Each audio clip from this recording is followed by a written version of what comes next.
Buenas noches, jóvenes. Vayan por favor prendiendo sus cámaras.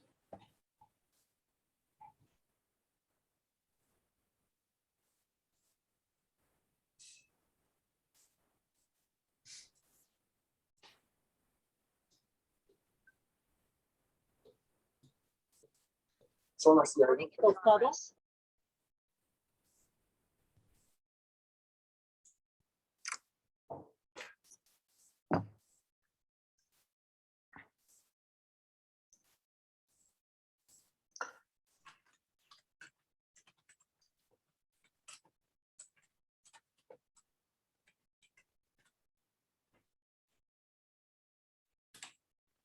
Buenas noches, jóvenes. Dentro de la parte académica, nosotros tenemos que revisar el primer tema, que es la historia de la cirugía.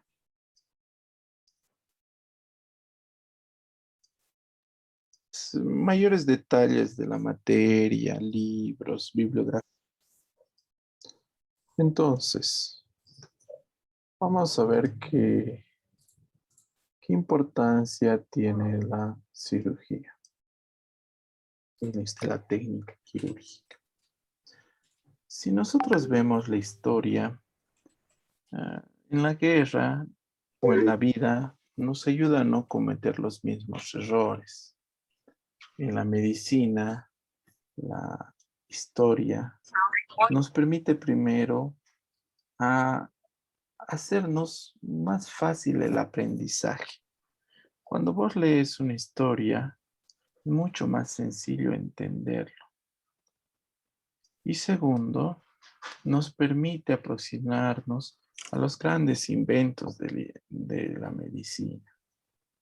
No siempre tienen origen la invención de la medicina. No se sabe a veces quién lo ha inventado. En lo que es de técnica quirúrgica y cirugía, ha evolucionado como una necesidad.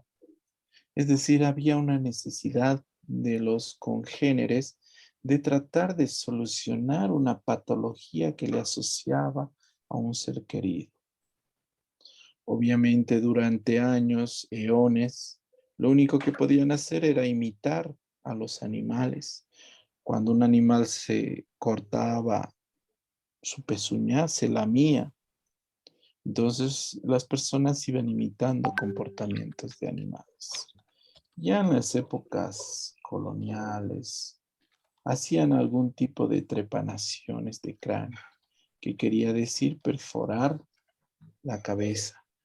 Primero, es una buena idea cuando hay un edema cerebral, si le das espacio al cerebro, no se va a morir el paciente. Pero es una mala idea si lo haces porque piensas que hay algún diablo o alguna posesión maligna dentro de la cabeza. Pero muchos pacientes, en muchas culturas, se hacía trepanaciones de cráneo. Grandes fueron los avances en Egipto, porque se evidencia en los papiros de Evers y Smith que estaba escrito en esos papiros cómo curar llagas, cómo curar quemaduras, cómo se hacía el manejo de heridas, fracturas y luxaciones.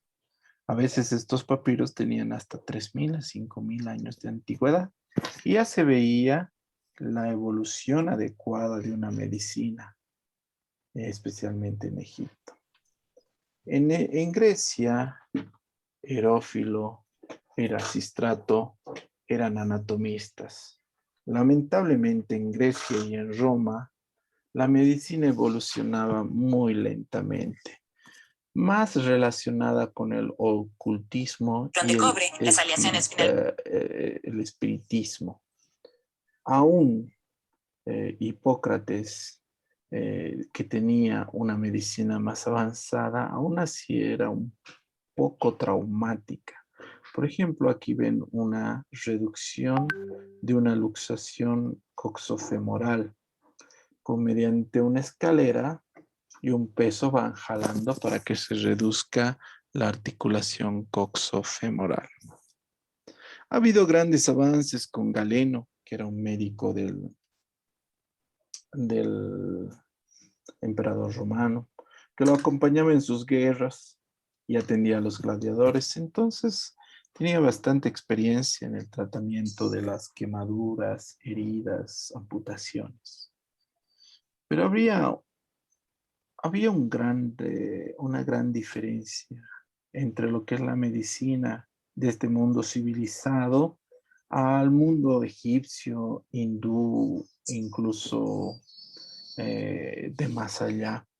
Porque en este mundo civilizado prohibían hacer las autopsias. La iglesia prohibía profanar los cuerpos. Entonces el médico tenía que conformarse con hacer con anatomía comparada. Un chancho no es igual que un ser humano. Entonces, esta presión eclesiástica hacía que la medicina avance muy lentamente en Roma, en Grecia. A diferencia, este es Ruta Samaita, que vive unos 2000 años antes de Cristo, y en una de sus ilustraciones se ve esto, que parece un bosquejo de una célula, 2000 años antes de Cristo. Es decir, la medicina que se practicaba en la India y la medicina que se practicaba en la Edad Media. Si ustedes observan, gran parte de los instrumentales eran muy parecidos a los que usamos ahora. Había una gran diferencia entre esta medicina de Oriente con del Occidente. Al-Safra, por ejemplo, hacía legrados. Incluso en América Latina, en América, en Centroamérica, se ve estos códices aztecas de habla de una epidemia de viruela que trajeron los españoles. Esta es una hoja epidemiológica y estamos hablando del año 1548, es decir, el médico azteca ya sabía hacer hojas epidemiológicas en 1548, cosa que en Europa ni siquiera conocían la palabra de epidemiología. La medicina en todos estos inicios fue basada más que todo en herbolaria, quiere decir mates, infusiones. Fue basada en la reconstrucción física de las lesiones. Es decir, si te fracturabas, si te luxabas, mediante tracciones y contratracciones trataban de recuperar la anatomía normal del miembro. Claro que había cosas extrañas. Por ejemplo, aquí un paciente con fiebre, lo que hacían era ponerle un perro que se le había abierto todo el abdomen para que absorba la temperatura. No era tan lógico, obviamente. Eh, Intentar sacar fechas de la cabeza no era muy fácil, porque tienen una limitante, ya les he dicho, en la Edad Media, estos eran los apuntes de anatomía, que hay más huesos de los que conocemos. Entonces, no hacían autopsia a a las personas y entonces no conocían cómo estaba conformado el cuerpo humano. Principalmente observaban las lesiones externas, sobre todo. Estas lesiones externas, que eran muy agresivas, la respuesta era amputación. Entonces, era más hábil el cirujano mientras más rápido amputaba el miembro. Obviamente, para cualquier tipo de lesión externa que se veía que no iba a recuperar, se hacía amputación. Actualmente usamos fijadores externos, ¿no? Y aún así es muy difícil recuperar fracturas, aplastamientos muy severos de las extremidades. En un inicio, la cirugía estaba practicada por estos personajes que iban de ciudad en ciudad y que se los llamaba barberos. Todo eso es parte de la historia. Recién en los siglos XV y XVI apareció conocimiento de la anatomía, avances en el control de la hemorragia, inicio de la anestesia recién en el siglo XIX, asepsia, antisepsia en el siglo XIX. Tuvimos que esperar hasta que Andrés Vesalio describa en 1514 o 1564 la anatomía. Tuvimos que esperar que Ambrosio Pare en 1510 nos hable de hemostasia. Y el primer libro de medicina que hablaba de cirugía era de la portada de la cirugía francesa que hablaba de las quemaduras en las minas de carbón. Obviamente, a veces los inventos eran mal utilizados. Por ejemplo, el éter se utilizaba para anestesia, pero se vio que la persona después de ser anestesiada se despertaba feliz, contento. Y algunos nobles aprovechaban para que el anestesiólogo administre a su mujer y a su suegra anestesia sin necesidad. De esa manera, de esa manera, de esa manera, estaban felices.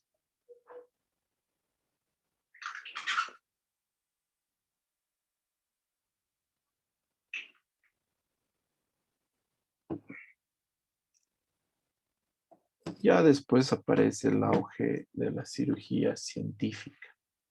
Ya había monstruos de la cirugía como Billroth en cirugía digestiva, Subruch en cirugía endotorácica, Trendelenburg, cirugía cardiovascular, Broca y von Bergmann en neurocirugía, Cushing y Kocher en endocrinología y James Hardy en trasplante de corazón. Estos personajes ya son de la época moderna, donde sí ha habido un gran avance de la medicina y a un avance científico. ¿Cómo definimos técnica quirúrgica? La técnica quirúrgica es una ejecución reglada, sincrónica, de maniobras operatorias eficientes. La técnica quirúrgica se divide en técnica quirúrgica general y técnica quirúrgica especial. La técnica quirúrgica general nos habla de ambientes operatorios, de instrumentos, manejo de instrumentos, manipulación de los tejidos. No aborda una intervención específica, sino aborda un todo. La técnica quirúrgica especial ya sí abarca cada cirugía en sí, cada procedimiento quirúrgico en sí.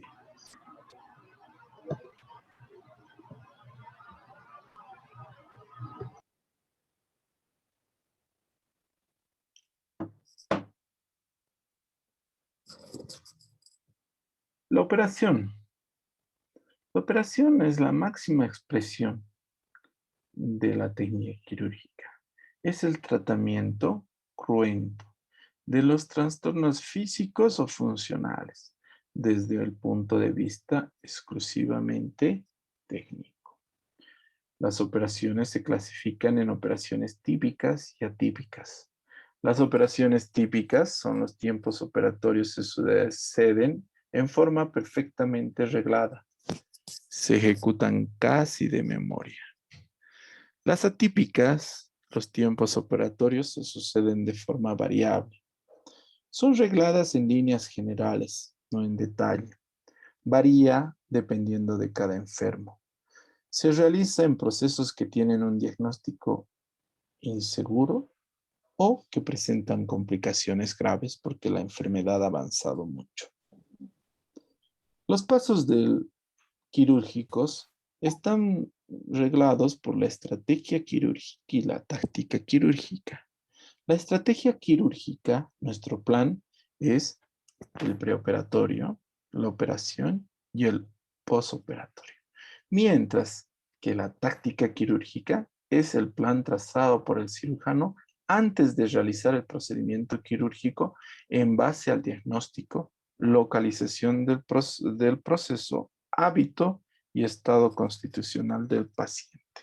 Es decir, cómo verdaderamente voy a operar a este paciente.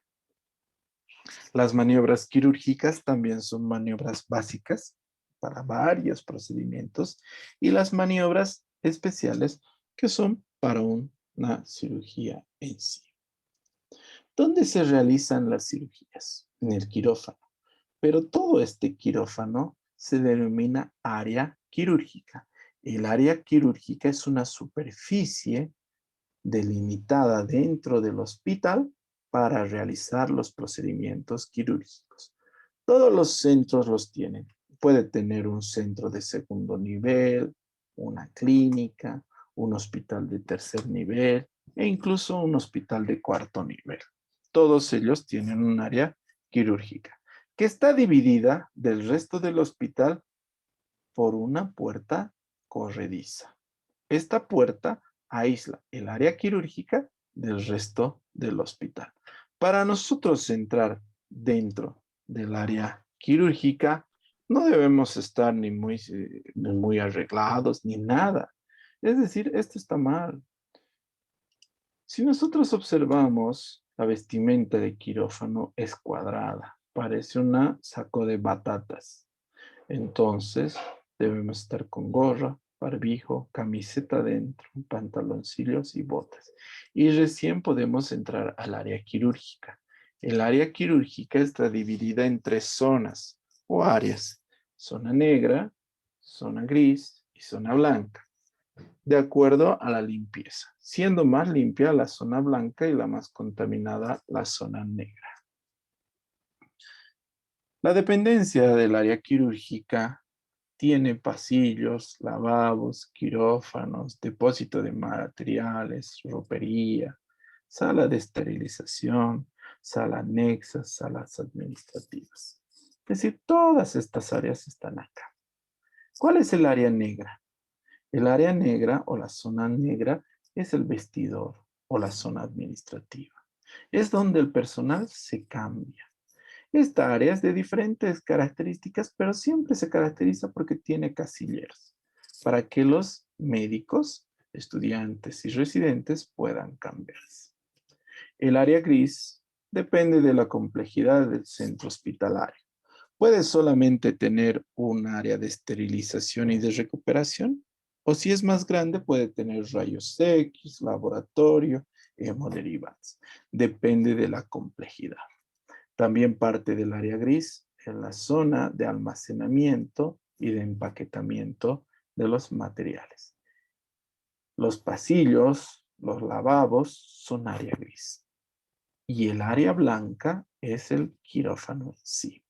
Si nosotros observamos, el quirófano es el área más limpia donde se va a realizar los procedimientos quirúrgicos.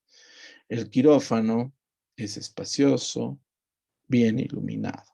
Puede ser muy simple tener una mesa de Kirban y una luz. O puede tener máquina de anestesia más. O se le puede sumar torre de laparoscopía. O puede ser totalmente complejo en un cuarto nivel.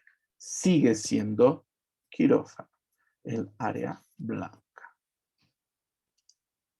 La infraestructura del quirófano debe tener paredes lisas, ángulos redondeados, espacioso y el piso liso y lavable.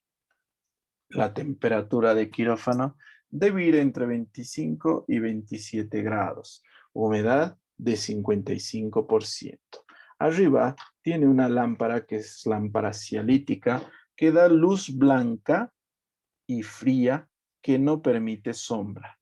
Tiene mesas, una mesa riñonada y una mesa de instrumentos que se llama mesa de Mayo.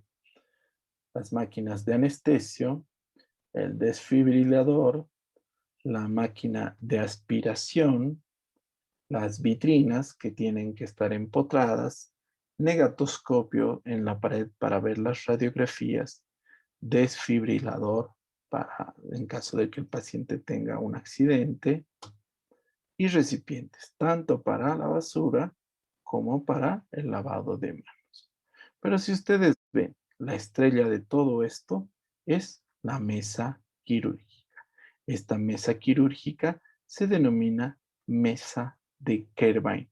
donde vamos a realizar los procedimientos quirúrgicos, es decir, la cirugía. La cirugía es una de las ramas de la medicina que tiene por objeto curar o reparar alteraciones biológicas por medio de una intervención quirúrgica. El máximo responsable es el cirujano, que es especialista en cirugía. Es el principal responsable del paciente y de realizar el procedimiento quirúrgico. No lo realiza solo, lo realiza con un primer ayudante, segundo o tercero si el procedimiento es muy grande. El primer ayudante también es cirujano, pero es más joven que el cirujano general. El segundo ayudante es un residente de cirugía y el tercer ayudante, si es que hubiera, normalmente es un interno o un alumno de medicina. Además de eso, tenemos el anestesiólogo que va a estar encargado de administrar la anestesia con su ayudante de anestesiología. También va a haber la instrumentadora que se encarga de ordenar la mesa de instrumental, preparar el material quirúrgico, sigue el acto operatorio e interpreta las órdenes del cirujano. Finalmente, este personal, que es el personal auxiliar, que se encarga de pasar los hilos, los sueros a la instrumentadora.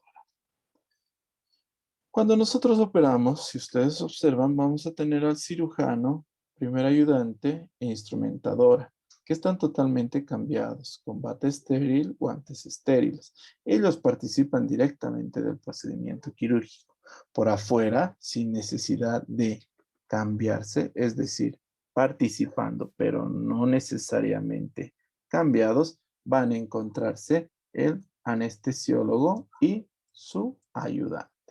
El anestesiólogo y su ayudante. Entonces, el anestesiólogo, acá está el anestesiólogo con su ropa de quirófano. No está cambiado. Los que se cambian son cirujano, primer ayudante, segundo ayudante, tercer ayudante y la instrumentadora. Entonces, también puede haber una disposición de dos, solo el cirujano y el primer ayudante. Cuando pasa el instrumentista, el instrumental al cirujano, lo pasa de manera que pueda utilizarlo inmediatamente aquí, ¿ven? Directamente para utilizarlo. Igual en esta posición, para que directamente el instrumentista le pasa al cirujano para que pueda directamente hacer el punto de sutura. No sé si tienen alguna duda, pregunta en relación a los temas que se ha visto.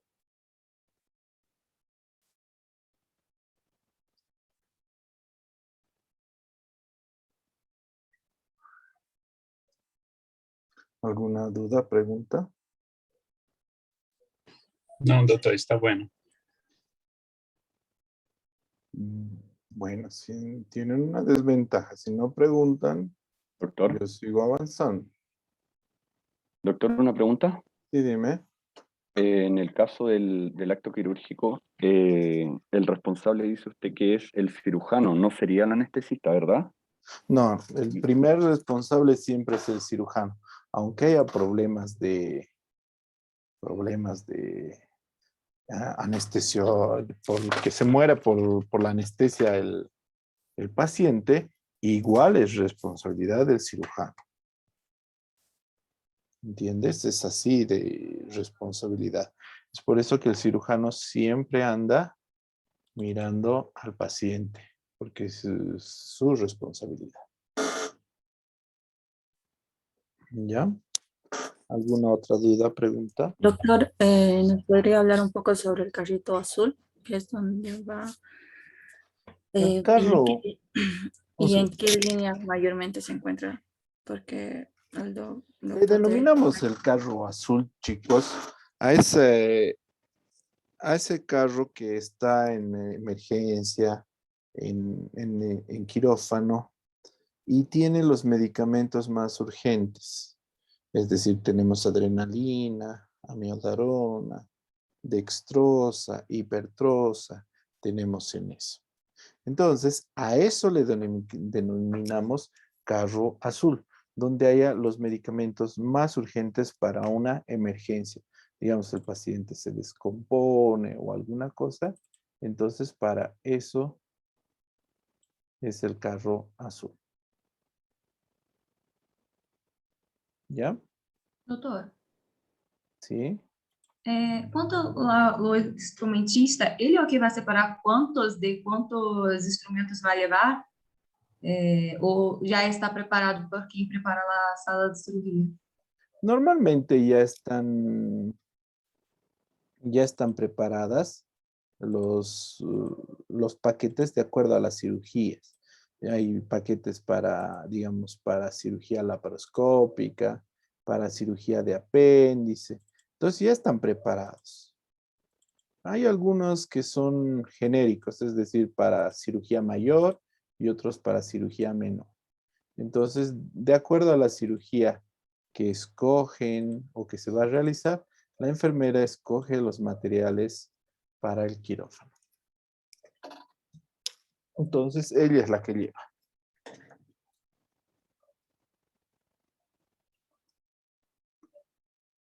Doctor, la última pregunta. ¿Cómo se llama la mesa en forma de riñón? No, solo tiene un nombre, mesa riñonada, no tiene un nombre Solo específico. ese nombre. No, no tiene un nombre específico.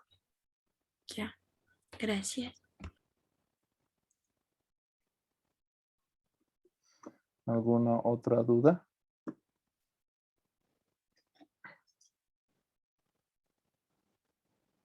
Doctor, ¿esa mesa dijo que era de Kerbay? La mesa de Sí, quirúrgica la donde mesa quirúrgica, hacemos doctor. operar se denomina mesa de Kerbay. Obviamente no es la única mesa que tiene ese nombre. Hay mesa de Putip, hay mesa de Mirisi y hay mesa de Overholt. Pero creo que vamos a ver después eso.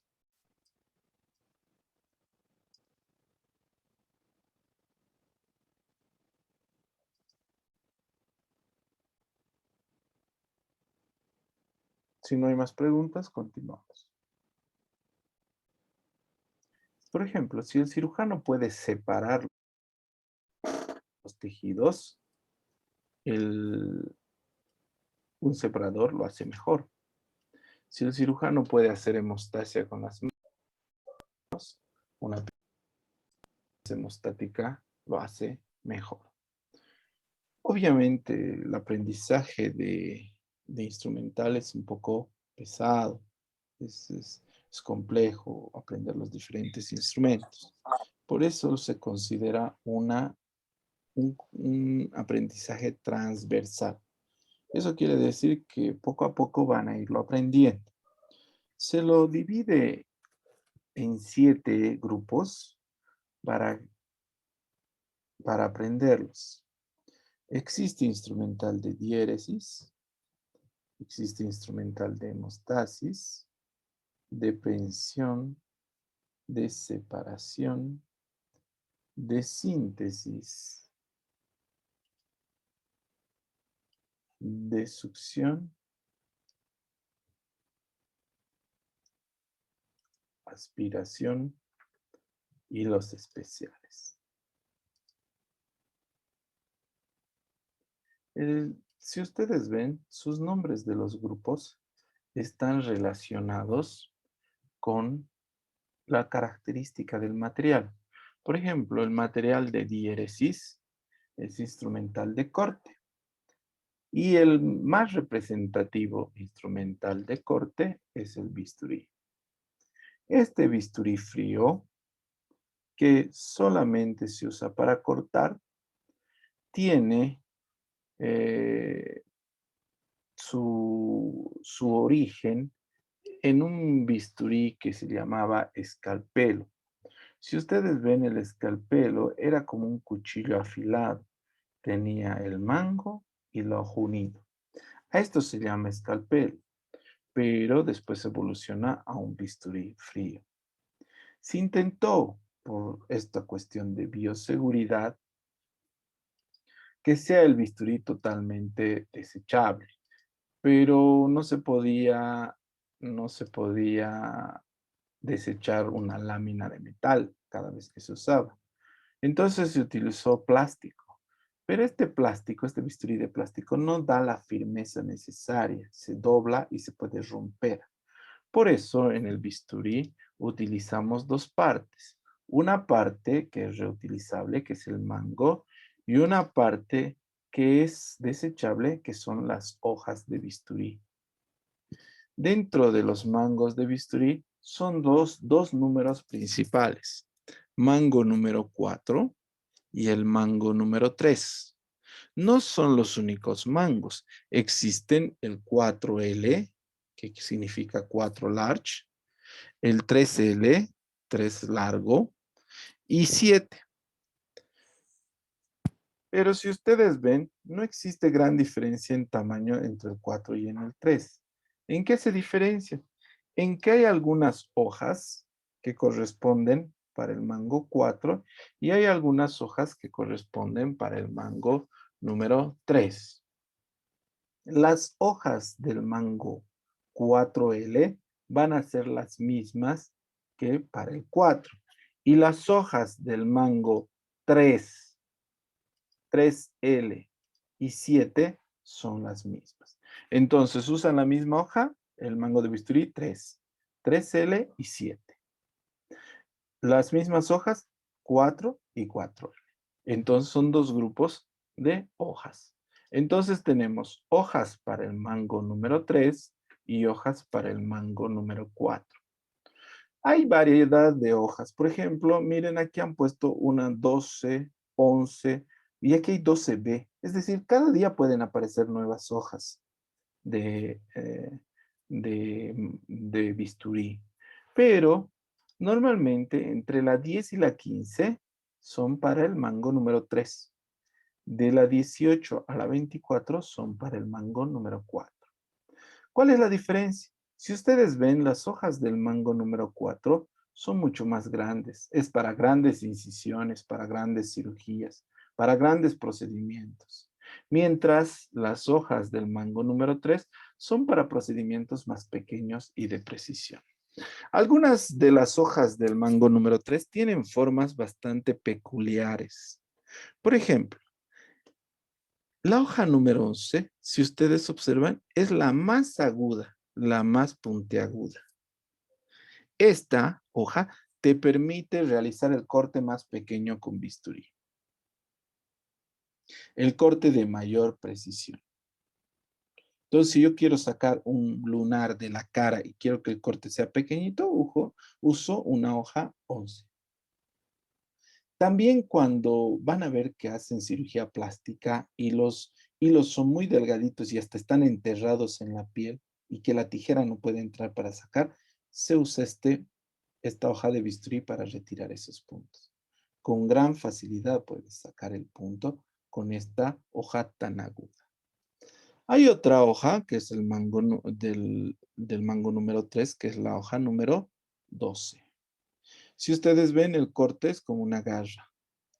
Normalmente este corte es para corte en tracción, es decir, en vez de cortar hacia adelante, cortas hacia atrás. Usan los odontólogos, por ejemplo, cuando quieren cortar la encía en el cuarto molar o en el tercer molar, ahí con eso cortan, ponen y tracción hacia adelante. Entonces es una ventaja este pico y este corte a ese lado, porque es un corte en tracción. La hoja número 15, si ustedes observan, la hoja número 15 tiene aquí un stop. Entonces solamente te permite cortar en superficie. No te permitiría ir profundo aunque quisieras, porque aquí se tranca la piel. No es como estas hojas, miren, es libre. Si tú empujas este bisturí, puede entrar hasta la columna sin ningún problema. Pero hoja número 15 solamente te permite cortar en esta posición, porque aquí se tranca. Esto ya no es cortante. Entonces tú metes el bisturí y no entra en mayor profundidad. ¿Entendido? El bisturí se agarra ya sea como lapicero o como arco de violín. Cuando usas como lapicero, es un corte de precisión, cortes pequeños. Cuando usas como arco de violín, es un gran corte, es un corte como magistral. Entonces agarras y ¡zas! Cortas. La desventaja del mango de bisturí frío, es que solo corta, no coagula. Al principio, cuando empezó la cirugía, era perfecto, porque realizaba lo que necesitaba, solo cortaba. Un segundito.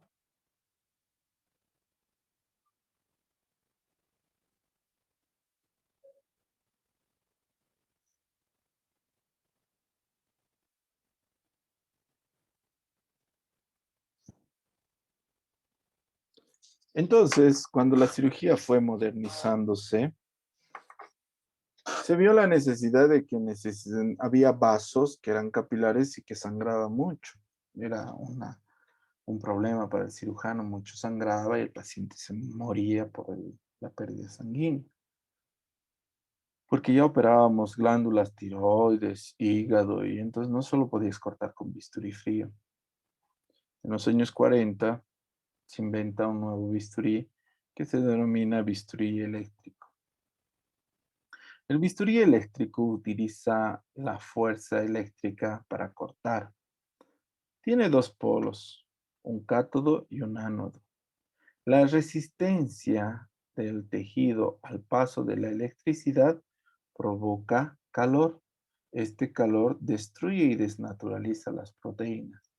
Esto permite que corte y además coagule. Es algo muy importante del bisturí eléctrico que corta y coagula. El bisturí eléctrico tiene dos componentes principales. Una placa que se pone detrás del paciente y una caneta o lapicera que se utiliza para hacer el procedimiento. Entonces, este arco que se genera entre la placa y el bisturí permite generar el corte. Esta placa metálica se pone en tres posiciones: en el dorso de la espalda, en la región glútea o en el muslo. No se pone en otros lugares porque puede generar mal contacto y puede ocasionar quemaduras al paciente. La lapicera del bisturí tiene dos funciones. Una función es amarilla, corte, y azul, coagula. No solamente corta, tiene una función de coagulación, pero más corta que coagula. Aquí más coagula que corta. ¿Entendido? Pero el amarillo, corte, y el azul, coagulación. Este sistema de bisturí se ha modernizado y se ha creado algunos otros tipos de bisturís. Lo llamamos al de lapicera bisturí monopolar. Cuando utilizamos los dos polos en la punta, miren, ahí y ahí, se llama bisturí bipolar. Y cuando no necesitamos tocar, sino que se crea un arco del bisturí a la piel, se llama modo spray. Entonces coagula sin tocar la piel. Estas tres funciones están identificadas en estos botones del electrobisturí. Entonces tenemos bisturís monopolares, bipolares y tenemos una posición de spray para coagular nada más. ¿Por qué? Porque lamentablemente en la posición de monopolar se genera por el calor una lesión de los tejidos circundantes, casi a 2 centímetros a la redonda. Entonces, aparte de la zona cortada, 2 centímetros a la redonda está lesionado los tejidos. Mientras, cuando utilizas el bisturí bipolar, se reduce mucho el área de lesión. Se reduce casi a 1 centímetro o a menos. Inclusive, como es una pinza, como en tu chompa con tus dedos, puedes jalar hacia afuera el tejido y electrocoagular. Pero se utilizaba durante mucho tiempo este bisturí. Lo malo es que en algunos tejidos como el cerebro no se puede tolerar lesión perilesiona, es decir, lesión alrededor de la coagulación. Para esto se inventa lo que es el bisturí armónico. El bisturí armónico, en vez de utilizar electricidad, utiliza ondas sonoras para cortar los tejidos. Este bisturí armónico corta y coagula, pero coagula vasos de mayor calibre que el bisturí eléctrico, casi hasta vasos de 2 milímetros. Entonces, la arteria apendicular, la arteria cística no necesitaríamos ligar. Con un bisturí armónico directamente lo cortas. La diferencia. Si ustedes observan aquí, este ha sido cortado, este pedazo de hígado ha sido cortado por electrobisturí. Si ustedes observan, miren el daño a la redonda. Casi 2 centímetros al lado se ha lesionado. A su diferencia, el bisturí armónico lesiona mucho menos. No es que no lesione tejido alrededor, pero lesiona mucho menos que el electrobisturí. Entonces, por eso utilizamos el bisturí armónico en cerebro, en estructuras nobles, cerca de arterias, cerca de venas, porque no hay mucha lesión periférica. Obviamente sí hay lesión. Por lo tanto, cuando nosotros vamos a cortar piel, ¿con qué bisturí utilizamos? Eléctrico, armónico o frío. Obviamente, usamos el bisturí frío, porque solo lesiona la célula que la atraviesa. No tiene lesión perilesional. Por lo tanto, la cicatrización va a ser mejor y más estética. ¿Entendido? ¿Alguna duda, pregunta de bisturí? Yo creo que quedó muy claro. Otros instrumentos de diéresis son los osteótomos. Como su nombre indica, son cinceles de hueso.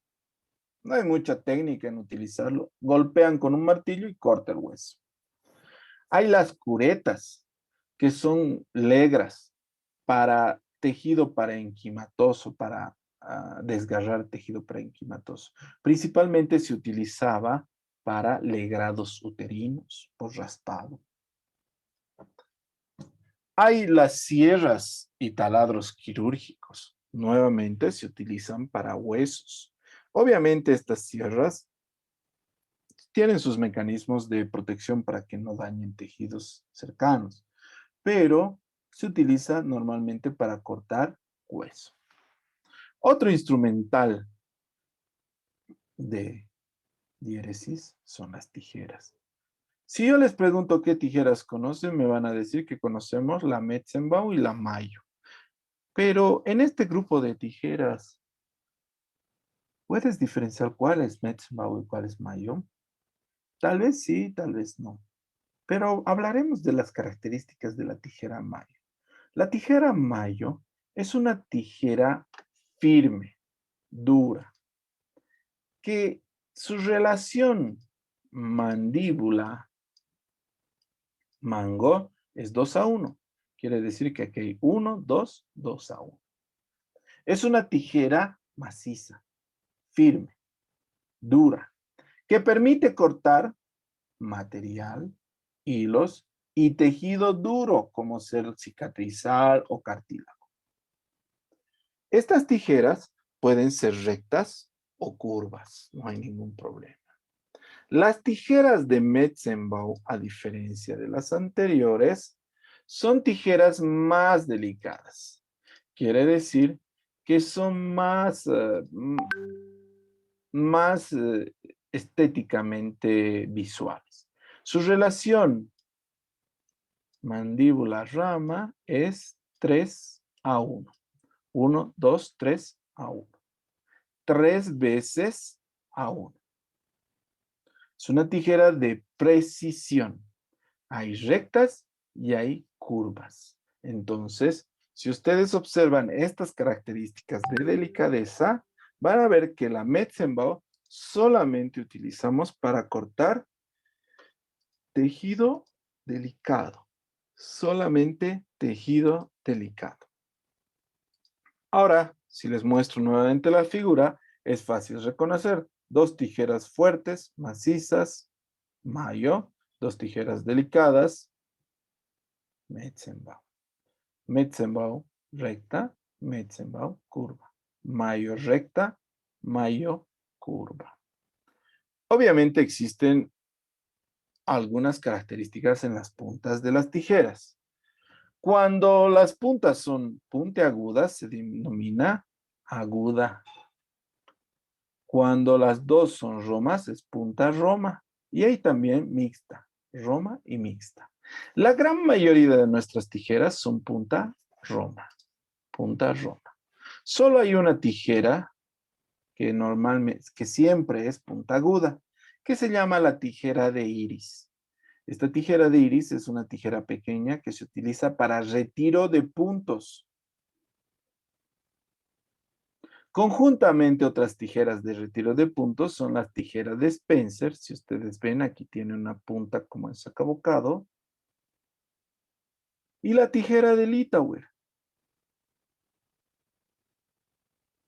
que también se utiliza para el retiro de puntos. Litauer, Spencer e Iris son para retiro de puntos. Otras tijeras son la tijera de Lister. Si ustedes observan, tiene en una de las mandíbulas una bola que evita que se dañe el tejido por delante. Aunque estas tijeras solamente se utilizan para preparar material actualmente. Lister para preparado de material.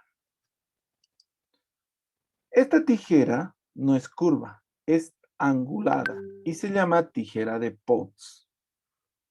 Viene de 25, 45 y 60 grados.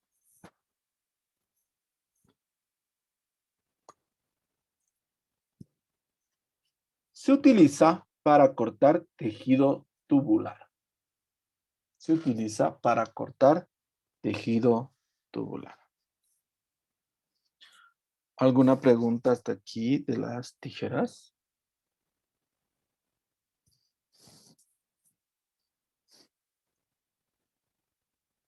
¿Todo ha quedado claro? Doctor, una duda. En No, esta no. clasificación usted está... No, doctor. ¿No hay dudas? Tengo una ¿Qué duda. me decías? No te he escuchado bien, un poquito más fuerte. Ok. En esta clasificación usted puso a las tijeras para cortar puntos. Esa no sería en la clasificación de cierre, porque estas son como para la clasificación pues, que ha puesto es de diéresis, es decir, para abrir, y las últimas 3 tijeras que son para puntos, ¿no sería mejor? No sería que corresponde, perdón, a la clasificación de cierre. Es que siguen siendo tijeras, no hay una clasificación de cierre. Ok. Ya, gracias, doctor. ¿Alguna otra duda?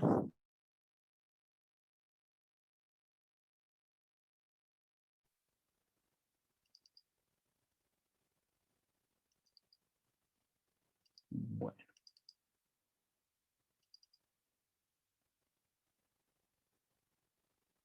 Un segundo.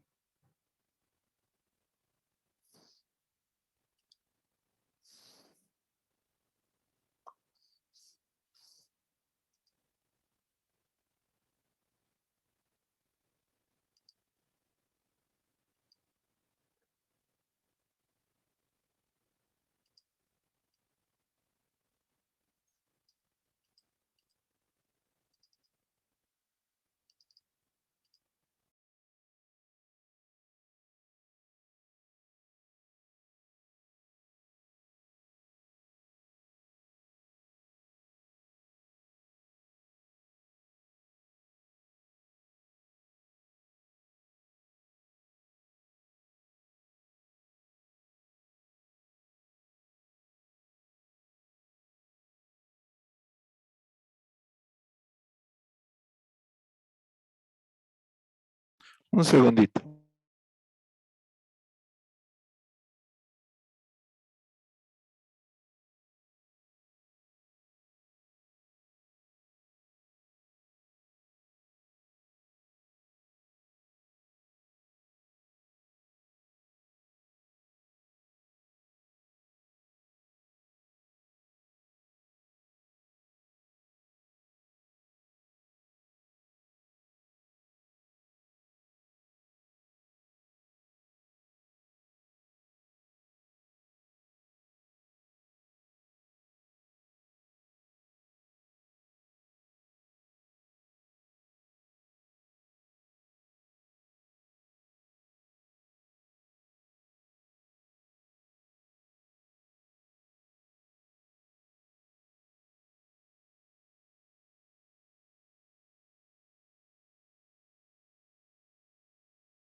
Bueno, continuemos. Aquí le da. Dentro de los instrumentales de presión, son para tomar de forma delicada los tejidos. El principal exponente del instrumental de presión son las pinzas. Estas pinzas van a ser fijas y móviles.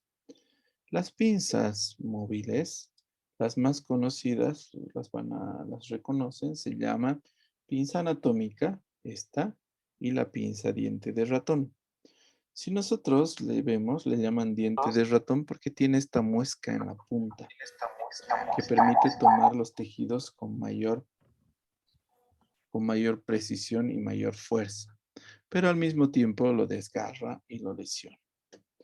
Por lo tanto, las pinzas anatómicas y las dientes de ratón son para tomar tejido. Las pinzas diente de ratón solo utilicen para aponeurosis y piel.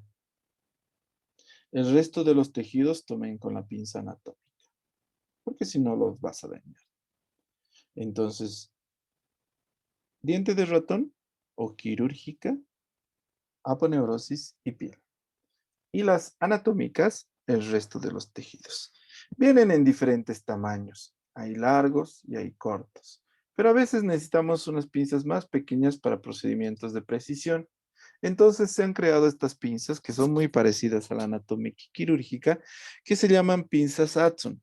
Igual hay una Adson sin dientes y una Adson con dientes. Si ustedes ven, la punta de la Adson tiene lo mismo que la diente de ratón, la punta del Adson con dientes.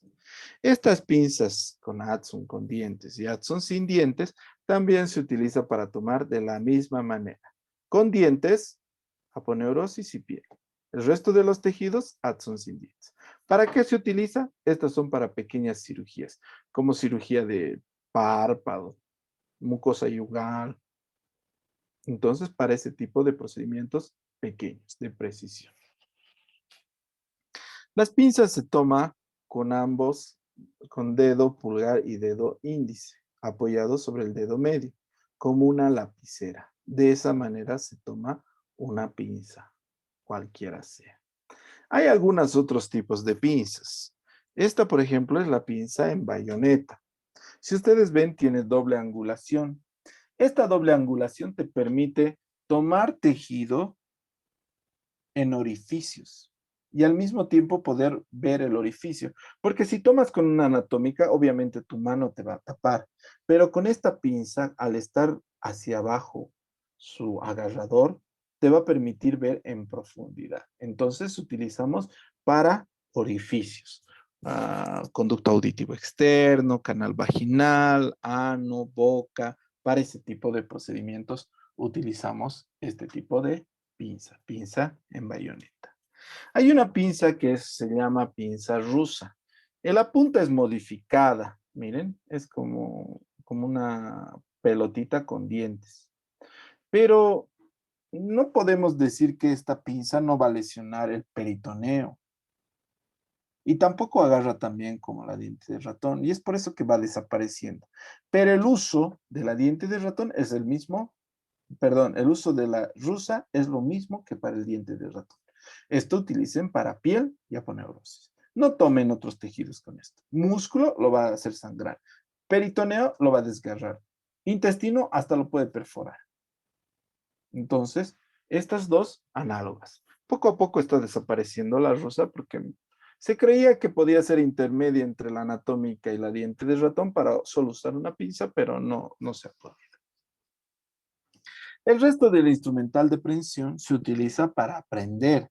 Primero, los campos. Entonces, aquí tenemos campos sujetados. Esta pinza se llama pinza de campo o verdadero nombre, backhouse.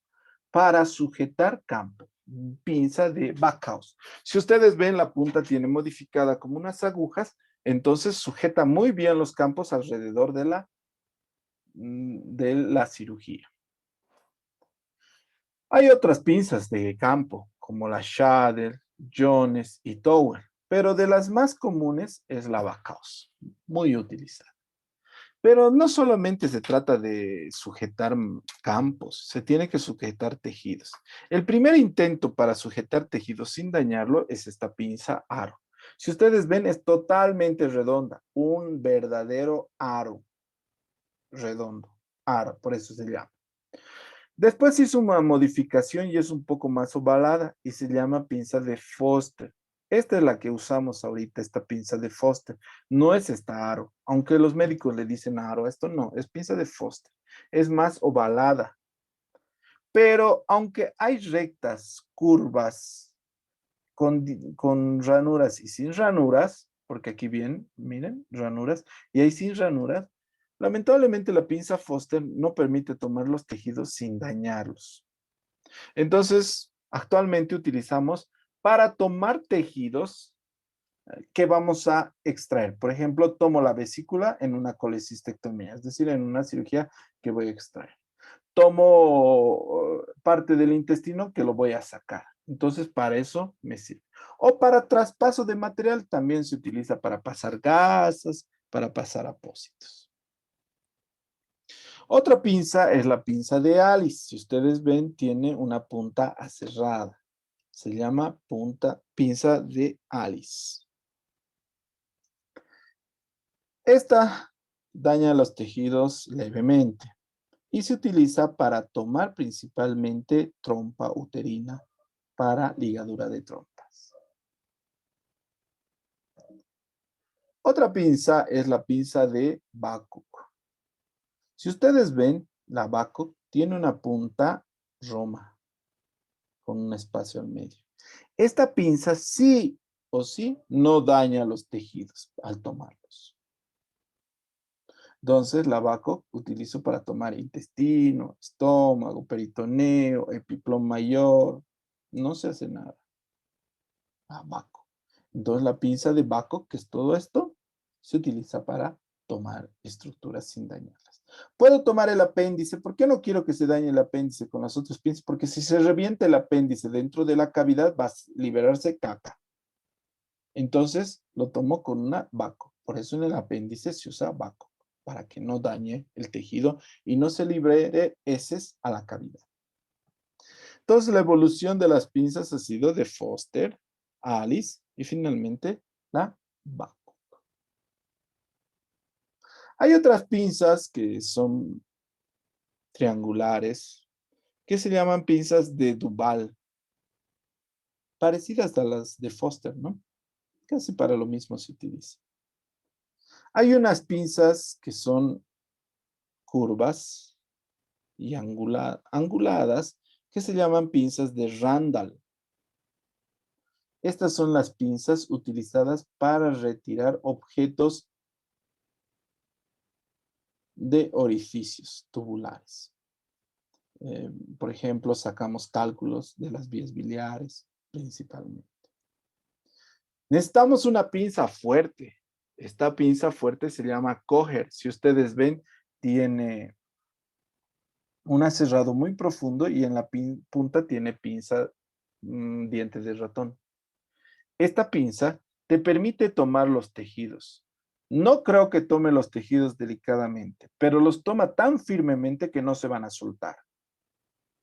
A veces agarras una arteria y no quieres que se suelte, lo tomas con coger. Agarras aponeurosis para suturar bien el ángulo y no se forme una hernia, coger. Entonces la coger te da la firmeza de tomar el tejido y que no se va a soltar.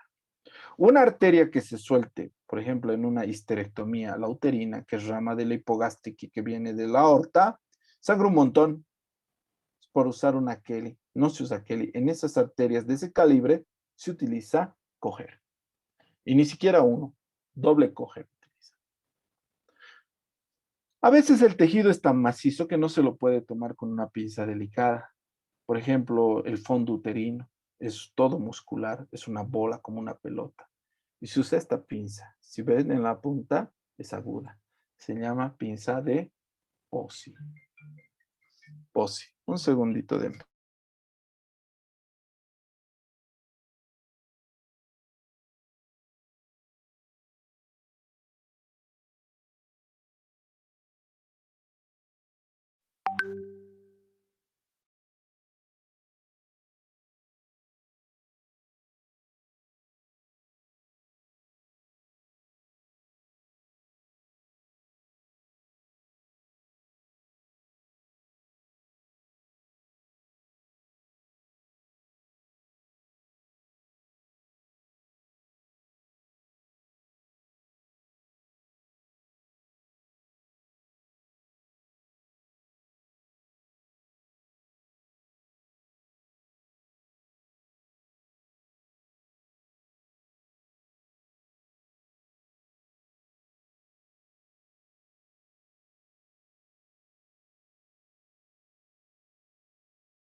Van a disculpar una pacientita. Entonces, la pinza Pozzi, al ser bien aguda, daña el útero, pero es un daño controlado. Es como meter una aguja. Entonces no se va a destruir el útero. Nos permite traccionar. Entonces, tejidos macizos nos permite traccionar. Para poner té de cobre, el cérvix uterino se agarra con esta pinza Pozzi, por si acaso. Tenemos otra pinza que si ustedes ven es de una superficie más ancha, es como un pico de pato, y se llama pinza de Pean.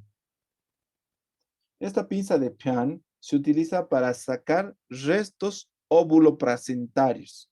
Después del parto a veces se quedan restos y se mete esta pinza a través del orificio vaginal hasta el útero y se va sacando restos óvuloplacentarios.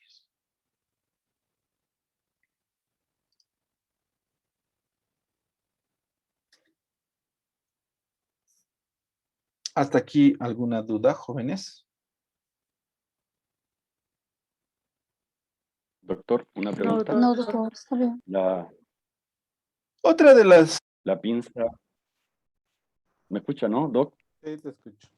La pinza Duval, no me quedó claro esa, en qué caso usar, por favor.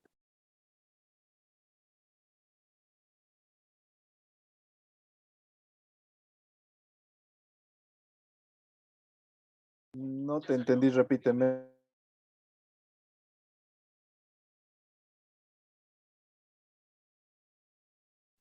Doc, ahora sí, ¿me escuchas? Te escucho, dime.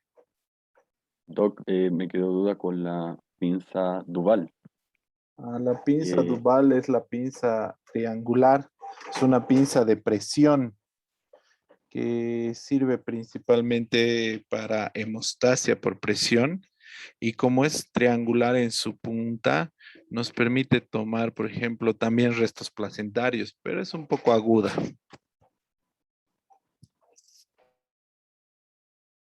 ¿Alguna otra duda?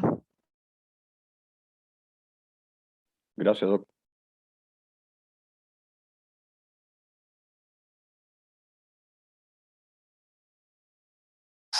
De los grupos es el instrumental de hemostasia. Como su nombre indica, utilizamos para parar los sangrados. Son dos pinzas las más conocidas. La Mosquito o Halster y la Kelly. Con un paréntesis en la Kelly que deben analizar. Si ustedes ven, esta es la Kelly y esta es la Crillé.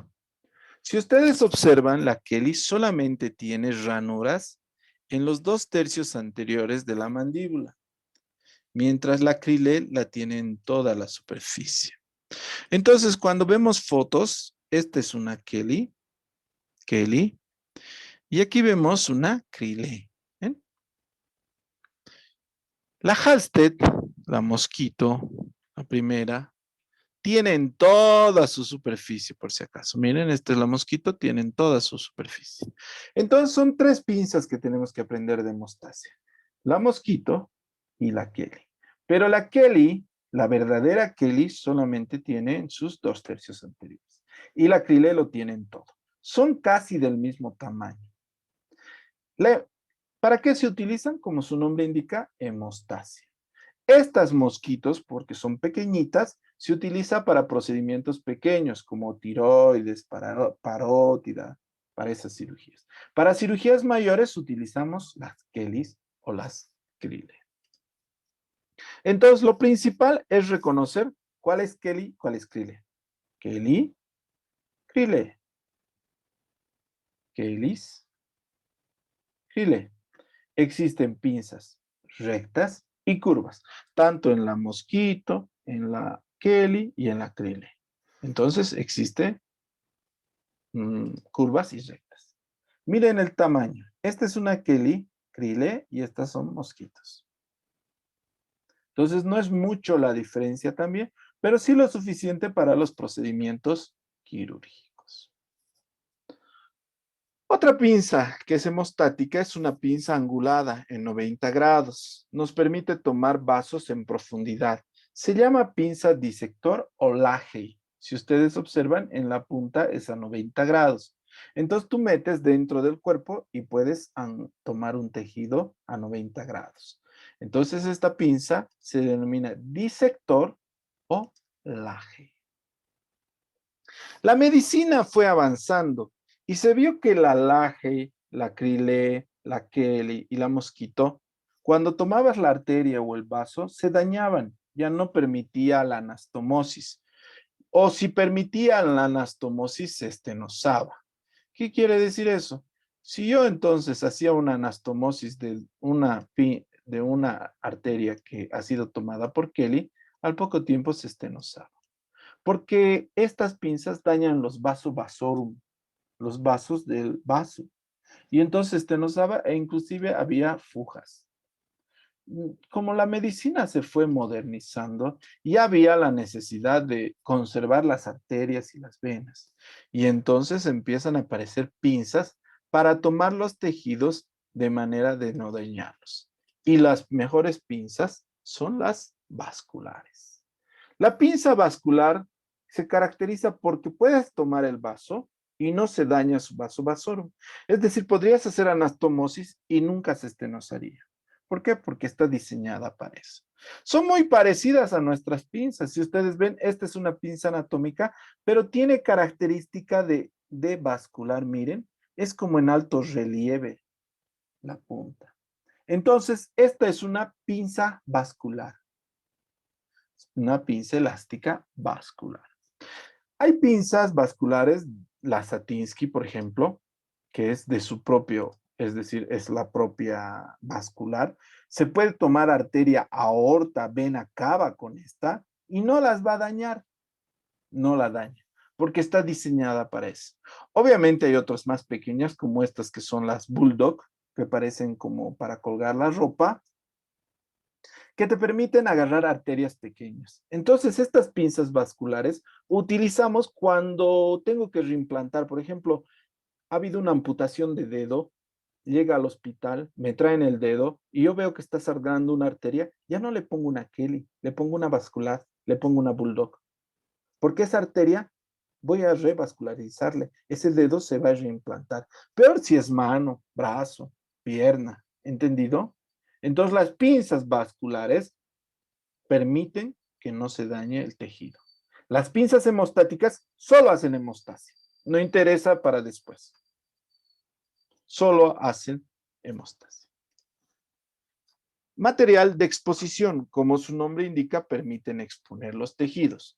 Estos son separadores. Separadores dinámicos y autoestáticos. Los separadores móviles o dinámicos son aquellos que necesitan del operador para separar. Por ejemplo, el separador de Farabeuf. Separador de Farabeuf es una lámina doblada. La más utilizada por los internos. En diferentes tamaños hay pequeños, gruesos y grandes. Pero solo te permiten separar piel y tejido celular subcutáneo. Nada más. Son separadores de superficie.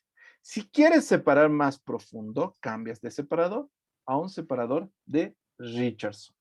Este ya separa piel, tejido celular subcutáneo, aponeurosis y músculo. Si quieres separar a mayor profundidad, se utiliza separador de Doyen o suprapúbico. Separador de Doyen o suprapúbico. Esta valva separa piel, tejido celular subcutáneo, aponeurosis, músculo y peritoneo. Es decir, entras a la cavidad. Cuando es macizo así su borde, su agarrador, se llama separador de Doyen. Cuando su agarrador es de esta característica, se llama suprapúbico. ¿Por qué nos sirve esto? Vamos a ver más adelante que se adapta a otros separadores mayores. Dentro de la cavidad abdominal ya necesitamos otro tipo de separadores, pero son los separadores de Deaver, tenemos Farabeuf, Richardson, Doyen, Deaver, pucha, toda la mesa está llena de separadores. Y de Deaver tienen 3 tamaños diferentes, tienen delgado, mediano y grueso. Entonces se inventa estos separadores que son las valvas maleables. Tú le puedes dar la forma que necesites. Primero son así, nuevas. Después, así. Entonces, estos separadores maleables puedes darle la forma que necesites y solo necesitas uno. Y te permite separar órganos, tejidos, ya dentro de la cavidad. Entonces empiezas con el separador de Farabeuf, piel y tejido celular subcutáneo. Ya entras más profundo, Richardson. Piel, tejido celular subcutáneo, aponeurosis y músculo. Más profundo, separador de Doyen o suprapúbico. Tejido, órgano, ¿quieres separar? Maleables. Entonces, esa es la sucesión de los separadores. Hay separadores autoestáticos, es decir, que no necesitan la ayuda del operador para mantenerse en su posición. Son los separadores autoestáticos. El primero es de Gosset. Separa a la derecha y a la izquierda. El siguiente es separador de Balfour. Separa derecha, izquierda o arriba y abajo, como quieras. 3 lugares. Pero ustedes ven, se está adaptando a la suprapúbica. Por eso es que es diferente esto de la suprapúbica. Entonces separa con el separador de Balfour, arriba, abajo, o a la izquierda o a la derecha. Depende de cómo lo pongas. 3 lugares. Finalmente, a 4 lugares, separador de O'Sullivan-O'Connor. Derecha, izquierda, arriba y abajo. Esto es una histerectomía. Separador de O'Sullivan-O'Connor. 4 lugares. Hay otros separadores para otro tipo de cirugías, como son los separadores de Finochetto, que son para separar costillas. Hay separadores que parecen pinzas, porque no todas las cirugías son grandes. Son separadores tamaños de una Kelly, ¿Qué son los wetlaner? Por ejemplo, para operar fractura de radio. Para esas cosas nos sirven estos separadores de wetlaner. Estos son separadores, si ustedes ven, autoestáticos, porque aquí tienen una cremallera que mantiene su posición. Puede haber separadores móviles pequeños, que se llaman separadores de Boltzmann. Si ustedes ven los separadores de Boltzmann o en garra, que alguna vez le han dicho, vienen de 1, 2, 3, 4, 5. Son separadores de Boltzmann. También les llaman separadores en garra. Cuando es un lado en garra y otro es plano, se llama Sennmüller. Separador de Sennmüller. A veces necesitamos separar orificios. Y en orificio rectal utilizamos este espéculo rectal. También existe valvas. Valva de Sauer para separar en recto. Entonces, tenemos separadores en garra, tenemos separador espéculo rectal y tenemos separador en valva de Sauer.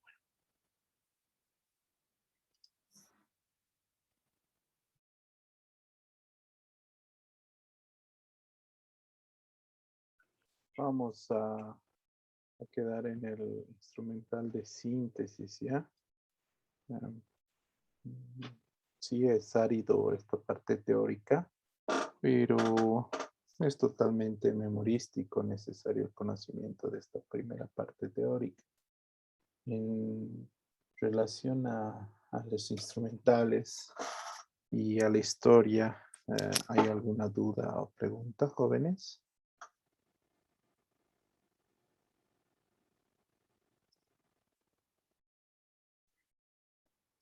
En el transcurso de esta semana, les voy a pasar la ubicación del lugar donde van a poder comprar el libro, que es una fotocopiadora. No he podido ir para sacarle foto y ubicación. Es un lugar bastante accesible, pero prefiero mandarles su ubicación para que no tengan problema. ¿Ya? Si hay alguna duda o Doctor, pregunta, pueden... una consulta. Sí, ¿Cuántas dime. personas están permitidas en un pabellón Un aproximado? pabellón de Cirugía. cirugía. Ajá. Antes del coronavirus no había un limitante, es decir, no había un número escrito. Obviamente no metíamos 20 personas también, Sí. pero no nos hacíamos problemas si había 10, 11 personas. A veces el cirujano, primer ayudante, segundo ayudante, tercer ayudante, instrumentador, ayudante de instrumentador, anestesiólogo, ayudante del anestesiólogo, circulante, interno, ya son 10. Y 2 alumnos, 12. No había ningún tipo de inconveniente. Actualmente, por el coronavirus, hemos reducido extremadamente el número de personas, pero no hay un límite para así escrito de personas, pero tampoco no hay que acumular mucho porque es un ambiente pequeño, ¿no? No es tan grande tampoco. Ya. Gracias. ¿Alguna otra pregunta, duda? Entonces, en relación al libro, como les digo, lo voy a compartir en la misma plataforma, en el mismo grupo de WhatsApp. ¿Listo, chicos? Eso sería todo por el día de hoy. Nos vemos directamente la próxima clase, que es la próxima semana. Es un poco reducido nuestro tiempo para 30 temas. Es por eso que es un poquito apresurado lo que tenemos que avanzar. Normalmente